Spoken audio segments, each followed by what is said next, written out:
So when our attitude is consent to picking up our cross, it opens us up to being faithful to God, having hope in God's plan, and love of God and love of others. And when we have those virtues in our heart, that's when God's grace can start to really have a compound effect. Welcome back to the What's the Dope podcast. This is episode 150. Thank you and shout out to all of you who have watched one episode, 1 minute of one episode, or all 150. I appreciate you all so much. This has been so fun to make, so great to see how we've gotten to 150 episodes. I kind of can't believe it, but let's keep going. In today's episode, this is debuting on Holy Week, Holy Week 2025. We're going to talk about suffering, taking up our cross, how we can unite that to Jesus' suffering during his passion, his suffering on the cross, and how we can take it beyond Holy Week. How do we actually take up our cross every day of our lives, and what does that mean? You know, Holy Week is a great time to reflect on Jesus' sacrifice for us and the kind of visceral, violent pain that he went through, and how ultimately that pain led to his resurrection and our own victory through him. You know, so there's a lot of glory, there's a lot of hope in this story, but it's really crazy and hard to reflect on Jesus' suffering and the violence that he endured for our sins. And in our circles, as we meditate on not only the passion but the hard things in our life, we often hear these phrases like, "Hey, offer it up," or unite your suffering to Jesus. You know, pray, think about someone else in your suffering. We as Catholics believe in the unification of our suffering, that what we suffer through in our life and the hard things that we go through, we can use for the good of others. But how do we do that? And how do we take that beyond Holy Week? How do we take this beyond Holy Week to pick up our cross daily, like Jesus says in the Bible? You know, whoever will follow me will pick up his whoever loves me will follow me and pick up his cross. I think I butchered that, but that's all right. I butchered the line. You know, we get it that if you wish to follow me, you will pick up your cross and follow me. If you love me, you pick up your cross. I keep butchering it. I really should just have it right here. I have a computer right next to me. But there is this idea in our Catholic faith about picking up our cross. What does that mean? What does picking up our cross mean? Well, I think what it means is that we're all going to have hard times in our life. We're going to have challenges. We're going to have evil things surrounding us in our life. We're going to have really, really big challenges. Sometimes those challenges and pain and problems are spiritual. Sometimes they're emotional. Sometimes they're physical. Sometimes they're chronic. Sometimes they're generational. But we all understand, and you understand the cross that you have in your life right now. You might have 1, you might have 20. You understand the crosses that we are called to pick up and carry. So Father Jacques Philippe, and again, we're going to go into interior freedom again. We're going to go into this perfect meditation, I think, on Holy Week that we can reflect on picking up our cross and how we can take it beyond Holy Week. We're going to do Father Jacques Philippe. I'm reading it. And it's just so powerful. And there's just so many nuggets of wisdom and so many practical ways and mindset shifts in here. We've done it the past 2 weeks. We're going to keep going into interior freedom here.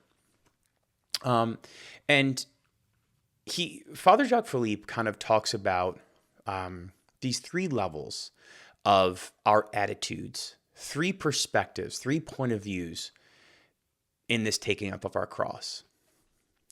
Because if you remember last week, we kind of had this idea of like, hey, willingly accepting all things in our life. That is like the goal of interior freedom, that we can willingly accept the good and the bad in our life. But how do we do this? You know, it's easy to say, all right, Lord, take all of the things in my life, I give them to you. You know, we do that, maybe we feel good, and literally 10 seconds later, it's like, oh my gosh, I feel bad again. I'm thinking about all the hard things in my life. All right, Lord, I give you all of the hard things in my life. Okay, I feel bad about them again. What the heck? This isn't working. I keep saying it. And because we can say it with our mouths, but in our hearts, there needs to be this paradigm shift. So Father Jacques Philippe breaks down these levels as 1, starts off with 1, which is we often can have an act of rebellion. An act of rebellion against the reality of our lives, the reality of our situation. We look at the external things in our life and we say, gosh, I don't want to accept my reality. I don't want to accept the pain in my life. I don't want to accept that people treated me this way. I don't want to accept the difficulty, the suffering that I'm going through. So we reject reality. This is often the first and spontaneous reaction to difficulty or suffering. That's what Father Jacques Philippe says. The first spontaneous reaction to difficulty or suffering. And we all know that feeling where we have this plan in our life. We have a goal, we have our ambitions, we have the perfect painting that we want, and things attack that goal, that perfect plan. Things attack the comfort in our life. And so there's a rejection of reality. Father Jacques Philippe goes on to say, all this sort of rebellion does is add another wrong to the existing one. It is a source of despair, violence, and resentment. And I think we've all felt this before. We've all felt this type of pain, resentment towards the difficulties in our lives. But we can't live there. We have to get beyond rebellion. He goes on to say that the next level under that is resignation, where we realize we cannot change the situation and cannot change ourselves and end up resigning ourselves. Resignation may represent a certain degree of progress beyond rebellion in the sense that it leads to a less aggressive and more realistic approach, but it is not enough. I know this feeling super well. I've had to really, really, really work on this resignation part of the difficulties and challenges of my life. Sometimes I think when we're in the middle of challenging, difficult times, we throw our hands up and say, well, whatever, this is just how it is. And there's nothing can happen. Nothing can change. God's not going to do anything good for me. He's not going to give me what I want. He's not going to help me out of this situation. And we just are resigned to our circumstances. This is not a Christian virtue, though. This is not a Christian virtue, since it doesn't include hope, which we know is a virtue. Resignation leaves a sense of hopelessness. It leaves us with a sense of hopelessness. We look at the situations in our life and we just say, I'm just hopeless that anything good can come from this. And so I'm just resigning to my difficult situations, and I'm going to just grit and bear difficult situations. And that's what a strong Christian man does. Just grits and bears and says, I'm going to keep controlling everything. And I'm just going to I'm going to resign that there's hard times, and I'm not going to let these hard times break me. Now, he goes on, he says, it may be a necessary stage, but if one stops there, it is also very sterile. I love that phrasing of sterile because, as someone who kind of sits in this resignation stage a lot with my situations and hard times and difficult times, it feels nasty. You know that feeling, that weight or that sharp pain in your chest where you're just like, man, I wish, if I just was a little different, if my situation was a little different, if I had a little bit more money, if I could just get that one thing, if this person was a little different, if I could just change this one thing, then I think I'd be feeling better. And you just can't change things. You can't change people. You can't change people's thinking. You can't change realities. You can't change the stock market. You can't change geopolitics. And you have this feeling of just life is hard and meaningless and pointless. Whatever, I'm going to grit, I'm going to bear, I'm going to be a strong Christian man. I'm just going to keep plowing forward and do my duty. This is sterile. It doesn't leave any room for God. So what are we supposed to do? What is our attitude shift that we're supposed to have for hard times, difficult times? Father Jacques says that the attitude aim that we are supposed to take in difficult times and challenges in our life and taking up our cross. When we take up our cross, this means that we are giving consent. The attitude shift we are supposed to have towards difficulty in our lives is consent. Compared with resignation, consent leads to a completely different interior attitude. We say yes to a reality we initially saw as negative because we realize that something positive may arise from it. This hints at hope. We can say yes to the poorest and most disappointing human raw materials because we believe that, in quotes, love is so powerful in deeds that it is able to draw good out of everything, both the good and the bad that it finds in me, St. Therese of Lisieux says. So this Holy Week, we hear this story, we read these stories of Jesus picking up his cross to walk to his death, receiving the suffering, and that led to his death. Now, we know the good that came from it, but Jesus still had to go through this incredibly difficult, terrible, terrible punishment. But he said yes to it. He consented. His attitude was yes. Remember in the Garden of Eden, he says, Lord, take this cup from me if it's your will. But it wasn't God the Father's will. Jesus had to say yes to this.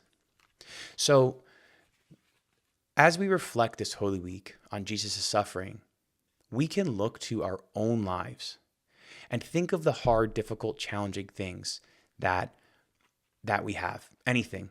Could be money, could be a person, could be wounds from the past, could be a current work situation, could be a relationship, could be a housing situation, could be an emotional pain, could be a sin you're struggling with, could be a pattern of addiction. You know whatever your cross is and whatever God is calling you to. So this Holy Week, we're called to pick up that cross. And what that means is we have to consent to the hard things that God is calling from us. And this is so hard for me. So you mean I have to say yes? I have to say yes to the hard things? I can't just be like, oh my gosh, complain along the way. You mean I have to say yes? So my question is, well, why do we have to consent? Why do we have to say yes? Why is the attitude shift for consent so important? Why is a sterile resignation or rebellion, why is that kind of not the best attitude? Why is consent the attitude that we need to take for the crosses in our life? Father Jacques Philippe says, the ultimate difference between resignation and consent is that with consent, even though the objective reality remains the same, the attitude of our hearts is very different. The act of consent, therefore, contains faith in God, confidence toward him, and hence also love, since trusting someone is already a way of loving them. Because of this presence of faith, hope, and love, consent acquires great value, scope, and fruitfulness. For wherever faith, hope, or love are, openness to God's grace, acceptance of grace, and sooner or later, the positive effects of grace are necessarily present. Where grace is accepted, it is never in vain, but always extraordinarily fruitful. So this really spoke to me this past week, because what it's basically saying is that when we consent to the difficult times in our lives and pick up our crosses, when we consent to the picking up our cross in our life, it opens our heart to the virtues of faith, hope, and love. And it allows the workshop of God's grace to go in our hearts, because it's hard for God to work in our hearts when the doors are closed and locked. Like God, of course, can just do whatever he wants and, give us an abundant amount of grace and boom, okay, wow, my circumstances have changed. But God's not a magician. God is not a magician who's trying to cast his wand onto us at different times and give us a magic trick where we go, ooh, that's incredible. God is trying to transform our hearts to know and understand him more. So when our attitude is consent to picking up our cross, it opens us up to being faithful to God, having hope in God's plan, and love of God and love of others. And when we have those virtues in our heart, that's when God's grace can start to really have a compound effect. And that's when we can see grace work in our hearts and in our lives. And that's when we can more willingly accept the crosses in our life. So just saying I'm going to willfully accept the cross in my life it's like you can't just say it. It can't be like, I'm going to be a millionaire today. I'm going to create a Fortune 100 company today. Well, it doesn't work like that. But if you have that goal, you need to then set the plan up to get there. So for example, if our goal is to willingly accept picking up our cross and willingly accept the hard times in our life and consent to the difficulties in our life, to consent to the carrying of our cross in our life, our plan to get there, our our workshop that we need to get there, our plan, how we're going to execute on that is it's going to start with an attitude shift. We're going to say yes to the hard times in our life. And this is so hard for me. There's so many things that are happening in my life that I'm just like, oh my gosh, this is crazy that I have to say yes to this. Not just whatever, but I have to say yes and consent to God. Lord, I consent to these hard things that you are bringing me through. Oh my gosh, I'm getting chills just saying that. I don't know if I ever really say that. I think I've always just been resigned to hard things in my life. I've always just resigned myself to challenges and said, whatever, I guess I have hard times. I'm going to grit and bear. But what I've been trying to do the past week, literally just the past week, is say, yes, Lord, I give you permission to lead me through the challenges and hard times of my life. I have faith in your plan. I have hope that good and splendid things can come from the craziest situations in my life and in other people's lives. And I have a love for you to know that you are a loving Father to me, and that I can express this love to other people without treating other people like obstacles to my ultimate plan of comfort, control. So we unite our suffering to Jesus first and foremost by saying yes. Just like how Jesus said yes to picking up his cross and going through the passion, we say yes to our own crosses. So that's going to be our first step. This week, we're going to meditate on saying yes to the difficulties in our lives. And when we say yes, we're going to leave room for God and leave room for virtue to then follow up with that yes by the carrying of the cross. That yes is then going to put into motion our ability to accept willingly the cross in our life, the crosses in our life. That's a great meditation for myself. I've been having that meditation this Holy Week and the week before Holy Week, leading up to Palm Sunday. I've been having this meditation about saying yes to God, saying yes to carrying my cross. It's a great attitude shift that I was really called deeper into the past couple of weeks reading this. Father Jacques Philippe, we're just going to make this a whole series. There's 120 pages here. We'll do 120 episodes, 150 more episodes just on interior freedom, because I think it's really worth digging into our own, in the interior.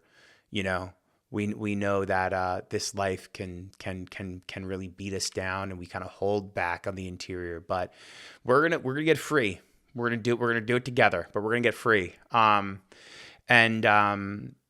thought this was perfect for Holy Week because of the visual of Jesus picking up his cross, and then internally we know we have our own crosses to pick up.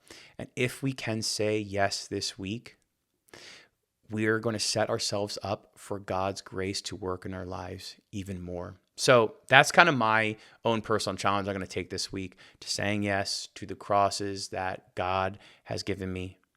And we'll see what happens. I'll keep you updated. But that, I think, is our call, to have more faith, to have more hope, to have more love in our life. So another great Father Jacques Philippe down. Look, we're only a few pages in. We got this much more to go. Another great episode here to talk about Father Jacques Philippe and interior freedom. I hope you guys are getting a lot out of this. I hope this is something that resonates with you. If this interior freedom meditations have resonated with you, drop me a note, an email, a comment, a DM, a text, whatever. I'd love to hear from you. I've heard from some of you already about going through this Interior Freedom and other Father Jacques Philippe books, and how powerful of a teacher he can be. So I've really appreciated all of you who have reached out. Please let me know what you think about this episode or your Holy Week. I'd love to hear from you on that stuff. So we'll hope you guys have a great Holy Week out there. Hope it's great for you. Hope it's fruitful. I hope you are able to say yes and consent to the crosses in your life, and pray for me too, that I can as well. And God bless you guys. Talk to y'all soon. Peace.